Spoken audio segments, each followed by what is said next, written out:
ప్రతిధ్వని కార్యక్రమానికి స్వాగతం. ఏపీ జెన్కో పునర్విభజన నేపథ్యంలో విద్యుత్ వాటా కేటాయింపులో ఆంధ్రప్రదేశ్కు అన్యాయం జరిగింది. వాటాలో 1487 మెగావాట్ల నష్టం వచ్చింది. ఆస్తులు అప్పులను జనాభా ప్రాతిపదికన పంచి విద్యుత్తును మాత్రం వినియోగం ఆధారంగా పంచడం వల్లే ఈ నష్టం వాటిల్లింది.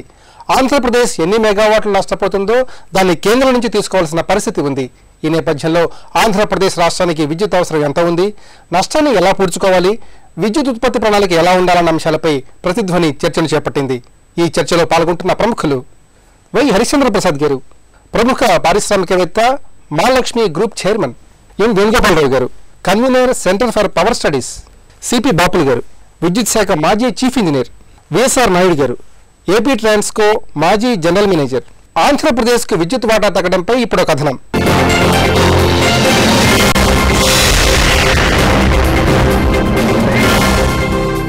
విద్యుత్ వాటా విషయంలో ఆంధ్రప్రదేశ్కు నష్టం జరిగిందన్న వాదన బలంగా వినిపిస్తోంది.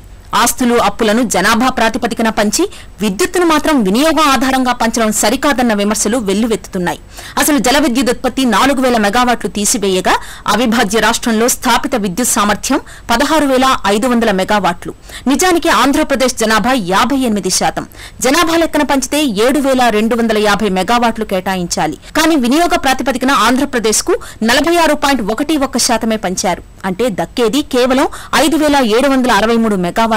ఫలితంగా ఆంధ్రప్రదేశ్ కేటాయింపు 1487 మెగావాట్లు తగ్గిపోయింది. అదే జల విద్యుత్తును కూడా కలుపుకుంటే ఆ మొత్తం 1962 మెగావాట్లకు చేరుతుంది. ఈ పరిస్థితుల్లో ఆంధ్రప్రదేశ్కు అన్యాయం జరగకుండా ఉండాలంటే కేంద్రం వాటా నుంచి విద్యుత్తును కేటాయించాల్సి ఉంటుంది. ఒకే జాతి ఒకే గ్రిడ్ పూర్తయిన నాడు దేశంలోని ఏ రాష్ట్రం నుంచైనా విద్యుత్తును తీసుకునే సౌలభ్యం ఉంటుంది.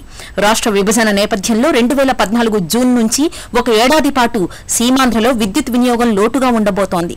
1 మిలియన్ యూనిట్ నుంచి 32 మిలియన్ యూనిట్ల దాకా లోటు ఉండవచ్చిన అంచనా. 2012-2013లో సీమాంధ్రలో అన్ని కేటగిరీల విద్యుత్ వినియోగం 33,563.63 మిలియన్ యూనిట్లు ఉంటే తెలంగాణలో వినియోగం 34,056.60 మిలియన్ యూనిట్లుగా ఉంది. సీమాంధ్రలో విద్యుత్ ఉత్పత్తి 22,473 మిలియన్ యూనిట్లు ఉండగా తెలంగాణలో 18,688 మిలియన్ యూనిట్లుగా ఉంది. సీమాంధ్రలో విద్యుత్ ఉత్పత్తి ఎక్కువగా ఉన్నప్పటికీ ఆ ప్రాంతం విద్యుత్ కోతలతో సతమతం అవుతోంది. కావలసిన మేరకు విద్యుత్ లభించకపోవడంతో అవకాశం ఉన్న సీమాంధ్రలో పారిశ్రామిక అభివృద్ధి అనుకున్నంత మేరకు జరగలేదు. ఫలితంగా సీమాంధ్ర ఆదాయం తెలంగాణ కంటే చాలా తక్కువ. సీమాంధ్ర ఆర్థిక లోటు సుమారు 10,000 కోట్లుగా ఉంది. హరిశ్చంద్ర ప్రసాద్ గారు, ఏపీ జెన్కో పునర్విభజన నేపథ్యంలో విద్యుత్ వాటా కేటాయింపుల్లో ఆంధ్రప్రదేశ్కు నష్టం వాటిల్లింది. మొత్తం మీద విద్యుత్ రంగ కేటాయింపులను ఎట్లా సమీక్షించుకోవాలి, ఏ విధంగా విశ్లేషించుకోవాలి? ఒకటండి, ఇప్పుడు ఇదంతా ఏదైతే కేటాయింపులు జరుగుతున్నాయో అది ఈ ఏపీ రీఆర్గనైజేషన్ యాక్ట్ ప్రకారం జరుగుతుంది. పాపులేషన్ వైజ్ ఏమో అప్పులు పంచుకోమన్నారు, ఎలక్ట్రిసిటీ ఏమో ఇప్పుడు ప్రస్తుతం ఎలా కన్జ్యూమ్ చేస్తున్నారో అదే విధంగా పంచుకోమని డైరెక్షన్స్ ఇచ్చారు. సో దాని మూలాన ఈ ప్రాబ్లం వచ్చింది. బట్ దీని మూలాన ఆల్రెడీ డెఫిసిట్ బడ్జెట్లో ఉన్న రాష్ట్రం ఆంధ్రప్రదేశ్, దీని మూలాన ఇంకా డెఫిసిట్కి వెళ్తుంది. ఇండస్ట్రియల్ గ్రోత్ చాలా తక్కువ ఆంధ్రప్రదేశ్లో. మీరు కనుక చూస్తే ఎక్కువగా ఎస్ఎంఈస్ ఉంటాయి అక్కడ. ఈ ఎస్ఎంఈస్ పవర్ కట్స్ మూలాన చాలా లాస్ట్ 3-4 ఇయర్స్ నుంచి బాగా సఫర్ అయి ఉన్నాయండి. ఇప్పుడు ఈ డివిజన్ మూలాన, పవర్ అలొకేషన్స్ మూలాన ఇంకా సఫర్ అవుతారు.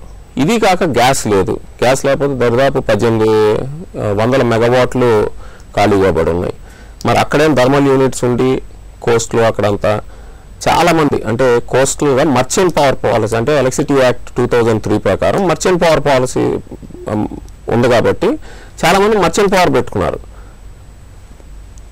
ప్రీవియస్ గవర్నమెంట్ ఈ మర్చెంట్ పవర్ పాలసీ అనేది ఒకటి ఇంట్రడ్యూస్ చేయాల. ఛత్తీస్గఢ్లోను ఒరిస్సాలో కనుక మీరు చూస్తే మర్చెంట్ పవర్ పాలసీ అని ఉంది అక్కడ. అంటే ఎవరన్నా కనుక మర్చెంట్ పవర్ కనుక పెట్టుకుంటే, అంటే గవర్నమెంట్తో పీపీఎల్ లేకుండా పెట్టుకోండి, కానీ మాకు 25% పవర్ ఎట్ కాస్ట్ ఇవ్వాలి అని చెప్పి పెట్టారు. అది లేదు మనకి. విద్యుత్తును మాత్రం కేవలం వినియోగం ఆధారంగా విభజించడం వల్ల ఎట్లాంటి పరిణామాలు ఏర్పడుతున్నాయి? అగ్రికల్చర్ ఇండస్ట్రీ బాగా సఫర్ అవుతాయి. యాజ్ ఇట్ ఈజ్ సఫర్ అవుతున్న ఇండస్ట్రీ ఇంకా ఎక్కువ సఫర్ అవుతుంది. సో ఇది ప్లస్ టారిఫ్స్ వైజ్ తీసుకున్నా కూడా ఇప్పుడు క్రాస్ సబ్సిడీ సర్చార్జ్ అని ఉంటుంది. అది ఆంధ్రాలో తక్కువ ఉంటుందండి. మీరు కనుక చూస్తే సదర్న్ డిస్కామ్లోనూ ఈస్టర్న్ డిస్కామ్లో క్రాస్ సబ్సిడీ సర్చార్జ్ తక్కువ ఉంది. అది ఇప్పుడు అన్నెసరీగా మనం ఇంకా బేర్ చేయాల్సి ఉంటుంది. ఇప్పుడు దాకా బేర్ చేస్తున్నాము, ఇంకా బేర్ చేయాల్సి ఉంటుంది. సో ఇవన్నీ కూడా ఎందుకంటే టారిఫ్స్ మ్యాచ్ అవ్వాలి. ఇది కాక మళ్ళీ 2 స్టేట్స్ ఇది ఇంట్రా స్టేట్ ట్రాన్స్ఫర్ కాదు, ఇది ఇంటర్ స్టేట్ ట్రాన్స్ఫర్ అంటే సిఈఆర్సి మళ్ళీ వస్తుంది సీన్లోకి. వాళ్ళు ఎలా రూలింగ్ ఇస్తారో తెలియదు ఈ పీపీఎస్ మీద వీటి మీద.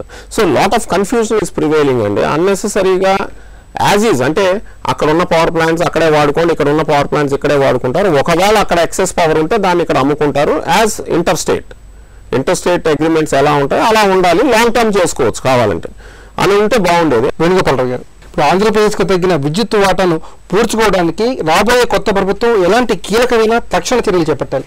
ఇవాళ సీమాంధ్ర జనాభా 58.3%, విద్యుత్ కేటాయింపు 46.11%.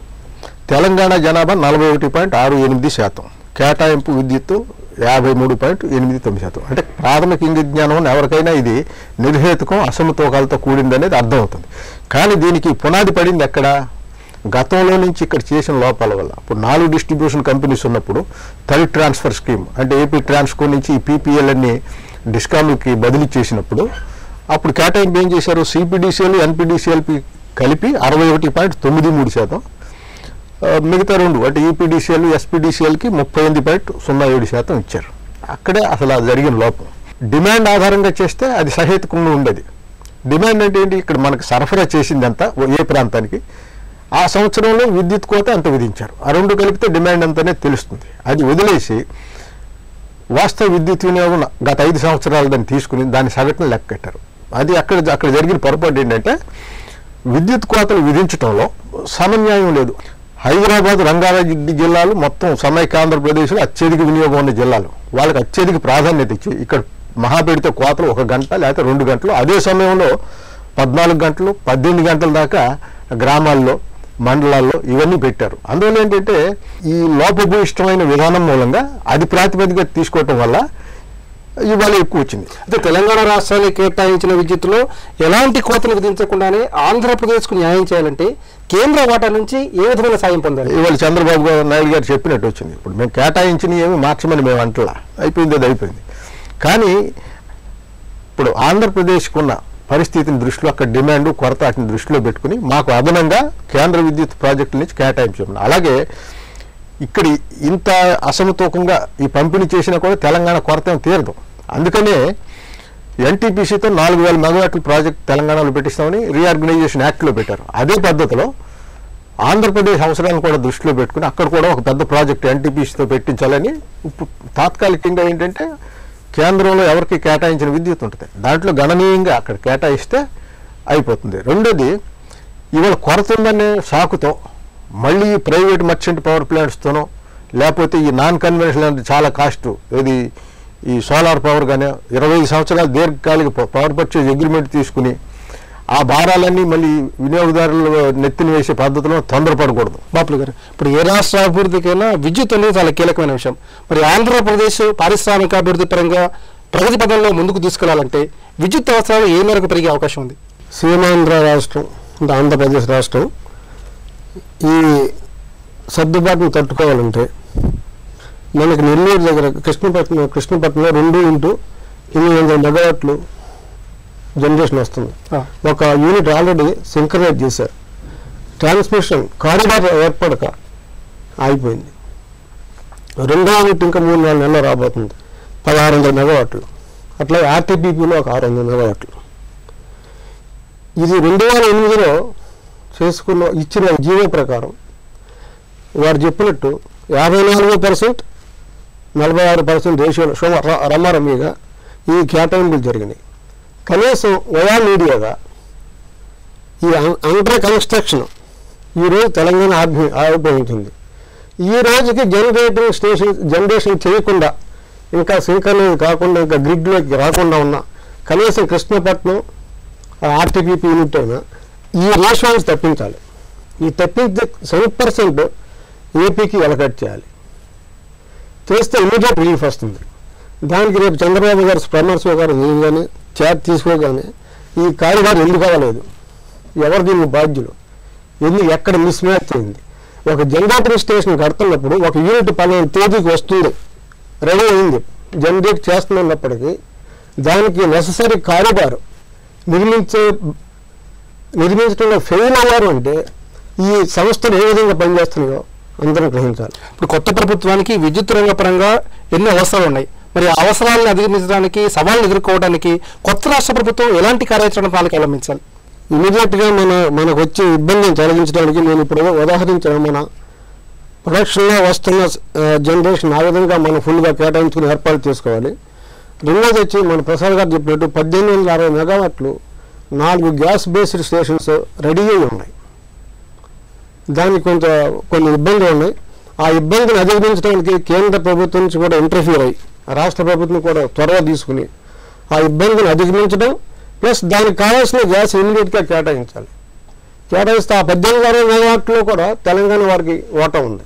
పీపీఎల్ ఎంటర్ అయినంత దాంట్లో కూడా ఉంది. సో దాని తాలూకు బర్డెన్ని వారికి పంచండి.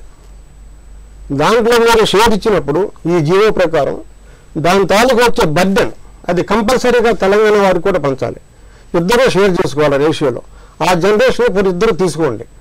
సో ఈ విధంగా 1860 మెగావాట్లు ఇమీడియట్గా గ్యాస్ అలికేట్ చేయించుకుని దాని ఉత్పత్తి ఆ 1860 మెగావాట్ల నుంచి ఈ కృష్ణపట్నం ఆర్టీపీపీ దగ్గర వచ్చి కంప్లీట్ 2 into 800 600 3000 మెగావాట్స్, ఇంకొక 800 ఇంకొక ప్లాన్ చేశారు కృష్ణపట్నం. ఇదంతా కూడా కేవలం ఏపీకి అలికేట్ చేయించాలి. ఈ రెండింటితోటి మనం ఈ ఇబ్బందిని అధిగమించవచ్చు.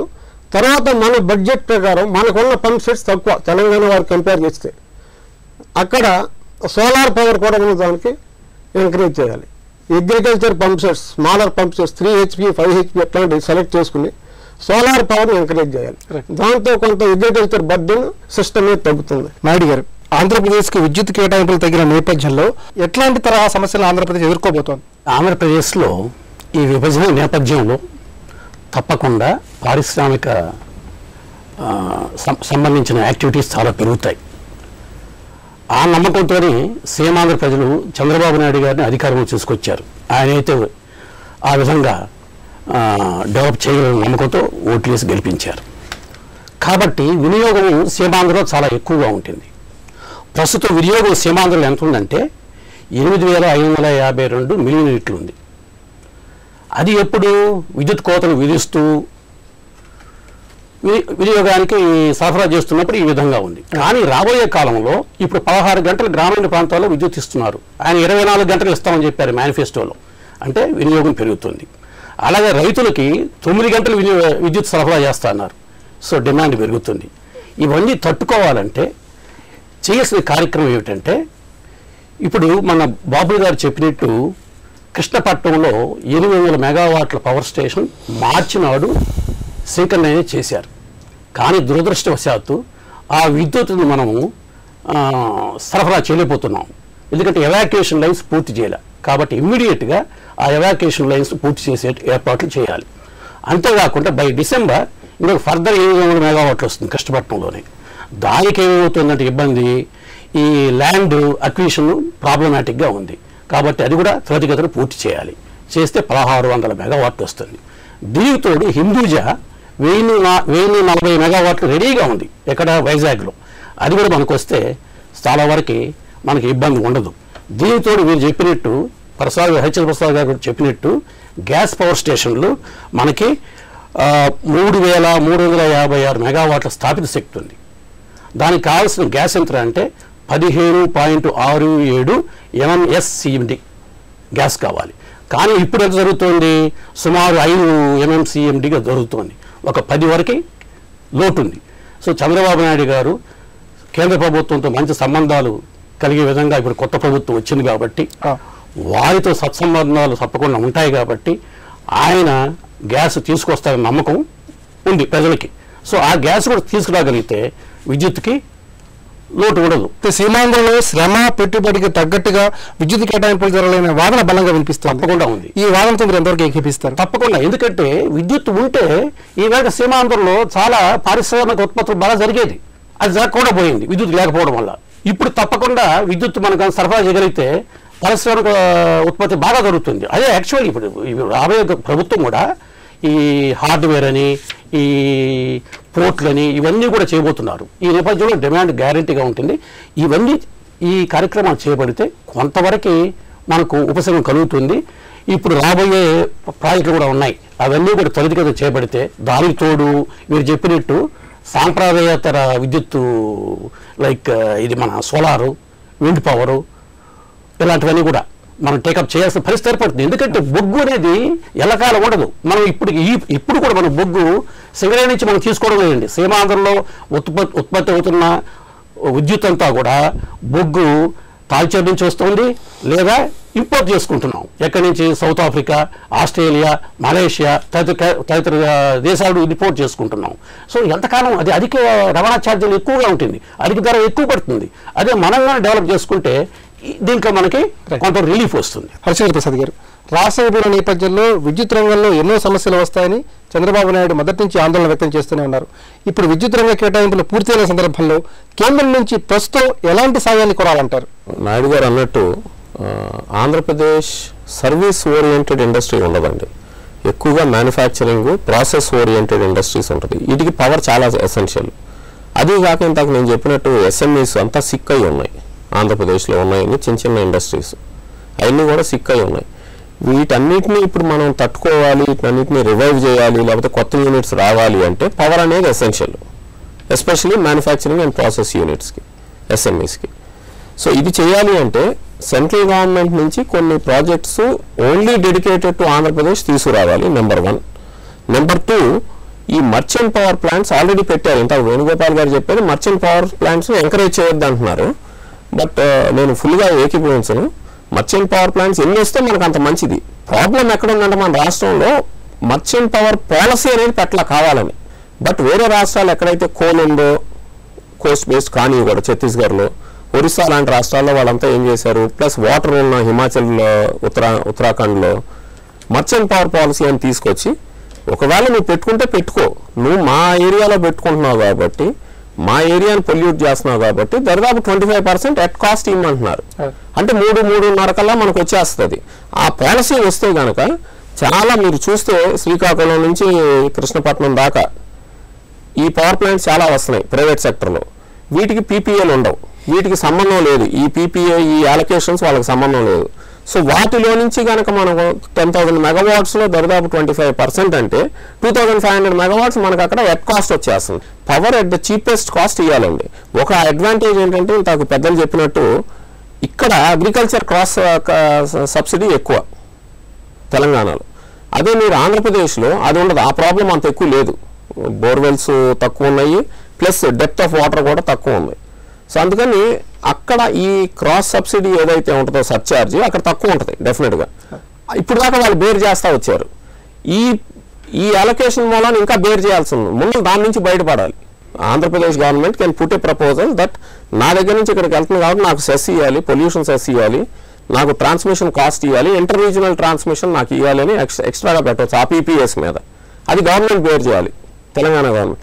సో ఇలా చేసుకుని ఫైనాన్షియల్ మేనేజ్మెంట్ చేసుకుంటూ గ్యాస్ అలొకేషన్కి ట్రై చేసుకుంటూ మర్చెంట్ పవర్ పాలసీ తీసుకొస్తే డెఫినెట్గా ఒక 2,000 నుంచి 3,000 మెగావాట్లు మనకి ఇమ్మీడియట్గా వచ్చే ఛాన్స్ ఉంది. వేణుగోపాలరావు గారు, ఒకే జాతి ఒకే గ్రిడ్ నిర్మాణం కనుక పూర్తయితే ఆంధ్రప్రదేశ్ ఆ గ్రిడ్ నుంచి ఎంత మేర విద్యుత్ లాభం పొందే అవకాశం ఉంది? ఇప్పుడు దేశంలో సర్ప్లస్ కొన్ని రాష్ట్రాల్లో ఉందని చెప్తున్నారు, కానీ దేశవ్యాప్తంగా ఉన్న కొరత దృష్ట్యా చూస్తే అది ఆ సర్ప్లస్ ఏమి ఉండదు. రెండోది, మొత్తం నేషనల్ గ్రిడ్ వచ్చి ఏ రాష్ట్రం నుంచి ఏ రాష్ట్రమైనా కొనుక్కుని తీసుకోవడానికి అవకాశం ఉన్నప్పుడు కొరత రాష్ట్రాలు అన్నిటి మధ్య పోటీ ఉంటుంది, ధరలు కూడా కొంత పెరిగితే పెరగచ్చు. అందువల్ల కొరత రాష్ట్రం తన అవసరాలన్నింటినీ దీని మీద ఆధారపడి తీర్చుకోవడానికి అవకాశం ఉండదు, ఏదో కొంత వెసులుబాటు వస్తుంది.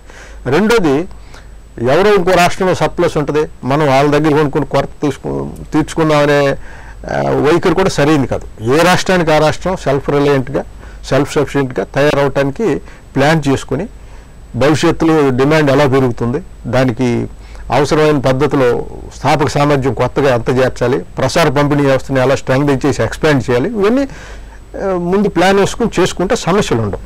తర్వాత ఇటు తెలంగాణ అటు ఆంధ్రప్రదేశ్ రాష్ట్రాలకి సమిష్టి ప్రయోజనాలు అవకాశాలు ఉన్నాయి. ప్రధానంగా ఏంటి, ఈ బొగ్గు కేటాయింపులు కానీ గ్యాస్ కేటాయింపులు కానీ చేసిన ప్రకారం అన్న సరఫరా చేయించడం ఒకటి, వాటి ధరలను హేతుబద్ధంగా నియంత్రించేటట్టు కేంద్రం మీద ఒత్తిడి తేవాలి.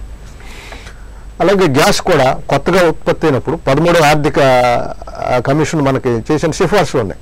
ఇలాంటి సహజ వనరులు, ఖనిజాలు ఏ రాష్ట్రంలో ఉత్పత్తి చేస్తే ఆ రాష్ట్రానికి 50% ఇవ్వాలండి. అంటే ఇక్కడ తెలంగాణలో బొగ్గు ఉత్పత్తి చేస్తే తెలంగాణ రాష్ట్రం 50% పొందొచ్చు, అక్కడ గ్యాస్ ఉత్పత్తి చేస్తే ఆంధ్రప్రదేశ్ పొందొచ్చు. వాటి కోసం దెబ్బలాడొచ్చు రెండు రాష్ట్రాలు కలిసి కూడా. వాటి ధరలు కూడా హేతుబద్ధంగా నియంత్రించేటట్లు చేస్తే అంటే మనకు ఉత్పత్తి పెరుగుద్ది, ఉత్పత్తి వ్యయం కూడా తగ్గుద్ది. బాపులు గారు, విద్యుత్ రంగ సమస్యలు స్వాగతం పలుకుతున్నాయి. కొత్త ప్రభుత్వం ముందు ఉన్నటువంటి సవాళ్ళు ఏమిటి?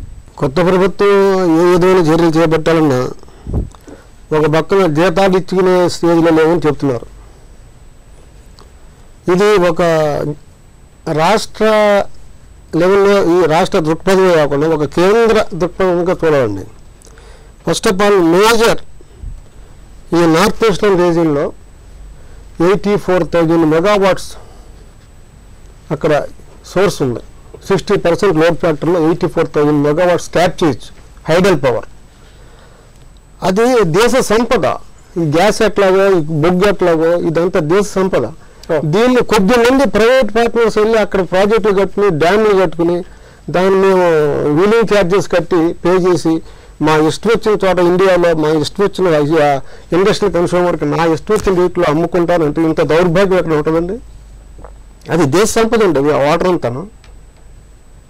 అది సెంట్రల్ గవర్నమెంట్ ఇప్పుడు మోడీ గారు వచ్చారు కాబట్టి, ఒక విజన్ ఉన్న లీడర్ వచ్చారు కాబట్టి, మనకి ఒక విజన్ ఉన్న లీడర్ ఉన్నారు కాబట్టి అది ఒక నేషనల్ లెవెల్లో టేకప్ చేసి ఎక్కడెక్కడైతే అగ్రికల్చర్ ప్రిడామినెంట్గా లోడ్ ఉందో ఏ రాష్ట్రాల్లో వీళ్ళని కూడా అవసరమైతే భాగస్వాములు చేసి అక్కడ ఇప్పుడు ప్రైవేట్ వాళ్ళు కొంత ఇచ్చారు. ఓకే, వాళ్ళ నుంచి ఎలా ట్యాకిల్ చేస్తారు, వాళ్ళు టారిఫ్ ఎలా ఫిక్స్ చేస్తారు, వాళ్ళు ప్రొడ్యూస్ చేసే టారిఫ్లో కనీసం జనరేషన్లో 50% అగ్రికల్చర్కి డైరెక్ట్గా వచ్చినట్టు చూడండి. ఆ రేట్లో ఆ కాస్ట్లో 50% అగ్రికల్చర్ రావాలి, 50% అమ్ముకో, దాన్ని అట్లా సరిపెట్టండి. ఇంకా ఉన్న బోల్డ్ ఇంకా పొటెన్షియల్ ఉంది. దీన్ని ట్యాప్ చేసి central with some other state governments which are burden with agriculture load share చేసుకుని, లేదా సెంట్రల్ ఒక టార్గెట్ పెట్టిన 20 years, 15 years, 25 years ఈ నదుల అనుసంధానం ఎలా అనుకుంటున్నాం, ఇది కూడా ఈక్వలెంట్ ప్రాజెక్ట్ అండి. ఆ విధంగా డెవలప్ చేసి దాన్ని నేషనల్ గ్రిడ్ ఇప్పుడు ఒక సింగిల్ గ్రిడ్ అవుతుంది దేశం అంతా కూడా. ఈ ట్రాన్స్మిట్ చేసి ఈ కావాల్సిన రాష్ట్రాలకి అగ్రికల్చర్ ఫ్రీగా ఇస్తాం మూలకంగా ఈ డిస్కౌంట్స్ కుప్పగలుగుతున్నాయి, అవస్థ పోతుంది అనే దానికి ఏకీభవించిన వాళ్ళు ప్రథముడు నేను. మనది ఎలక్ట్రిసిటీ అనేది కంకరెంట్ సబ్జెక్ట్ కదండి స్టేట్ టు సెంటర్కి. ఇది మారాలి అంటే కాన్స్టిట్యూషన్ చేంజ్ చేయాలి. కాన్స్టిట్యూషన్ చేయాలంటే 2/3 మెజారిటీ కావాలి రెండు చోట్ల, రాజ్యసభలోనూ లోక్సభలోనూ. మరి అది కుదురుతుందా? కుదురుతుందంటే దృక్పథం ఉండాలండి. ఇది ఒక్క మోడీ గారికి కాదు, ఒక చంద్రబాబు గారికి కాదు, అన్ని స్టేట్లో పంచుకుంటాయి. ఈ నేషనల్ హైడల్ పవర్ని, ఆ ట్యాప్ బేసింగ్ పవర్ని అన్ని రాష్ట్రాలు పంచుకుంటాయి. భవిష్యత్తులో ఏర్పడే విద్యుత్పరమైన సమస్యల్ని ధీటుగా ఎదుర్కోవడానికి రాబోయే కొత్త ప్రభుత్వం ఎలాంటి దూరదృష్టి ప్రణాళికతో అవలంబించాలి? ఫర్ ఎగ్జాంపుల్ పోలవరం మనకు అవకాశం ఉంది, ఓడరేవు 4,000 మెగావాట్లు ప్రపోజల్ ఉంది. అట్లాగే ఇప్పుడు నాగార్జున సాగర్ టెయిల్ పాండ్ ఒకటి పులిచింతల అంటే అది చిన్నదనుకోండి. ఇలాగ అవకాశాలు అవన్నీ పూర్తి చేయాలి ఇమీడియట్గా. పోలవరం ప్రాజెక్ట్ ఎంత త్వరగా పూర్తి చేస్తే మనకు విద్యుత్ కూడా అంత ఎక్కువగా దొరికే అవకాశం ఉంది. సో ఇలాగ ఇవన్నీ కూడా మనము ఎంత త్వరితగతిన మనం పూర్తి చేసుకుంటే అంత మంచిది. దానికి తోడు ఎంత ఎక్కువైనా కూడా వ్యయం ఈ నాన్ కన్వెన్షనల్ ఎనర్జీ సోర్స్ మనం తప్పకుండా పోవాలి, తప్పదు అవన్నీ కూడా, including nuclear power also if possible. మనం తప్పకుండా అది కూడా దానికి కూడా పోవాల్సిన పరిస్థితి ఉంటుంది. ఎంతసేపు మనం కన్వెన్షనల్ సోర్స్ ఆఫ్ ఎనర్జీ ఈ ధర్మలు హైడల్ అంటే కాదు, ఎందుకంటే డిమాండ్ ఎక్కువ ఉంది దేశపరంగా చూస్తే. వీరు అన్నట్టు నేషనల్ గ్రిడ్ అంటే కూడా ప్రాబ్లం ఉందండి, ఎందుకంటే సాంకేతిక పరంగా ఇబ్బందులు రావచ్చు.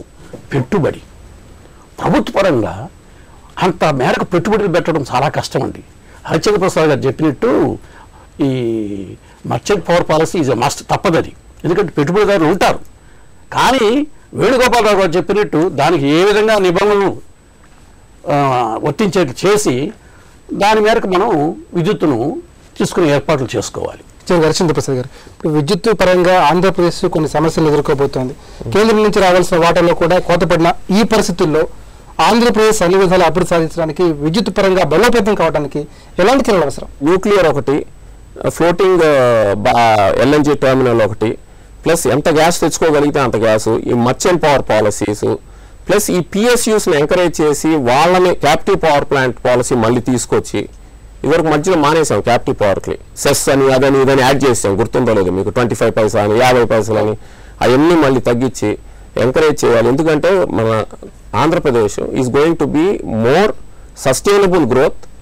వారికి ఎక్కువగా మ్యానుఫ్యాక్చరింగ్, పెట్రోకెమికల్ ప్రాసెసింగ్ యూనిట్స్ ఉంటాయి కాబట్టి అక్కడ ఇవన్నీ ఈ 5-6 పాయింట్లు నేను ఏదైతే చెప్పాను ఈ ఇంట్రడ్యూస్ చేస్తే I think we can get over the issues. రాష్ట్రం అభివృద్ధి చెందాలంటే విద్యుత్ మౌలికాంశం. వ్యవసాయ పారిశ్రామిక అభివృద్ధికే కాదు అనేక రూపాల్లో విద్యుత్ అవసరం. కేంద్రం నుంచి సాయం పొందడమే కాకుండా విద్యుత్ ఉత్పత్తి మీద దృష్టి పెట్టాలి. విద్యుత్ సవాళ్లను అధిగమించాల్సిన బాధ్యత కొత్త ప్రభుత్వంపై ఉందన్న అభిప్రాయం చర్చలో వ్యక్తం అవుతోంది. ఇది నేటి ప్రతిధ్వని. నమస్కారం.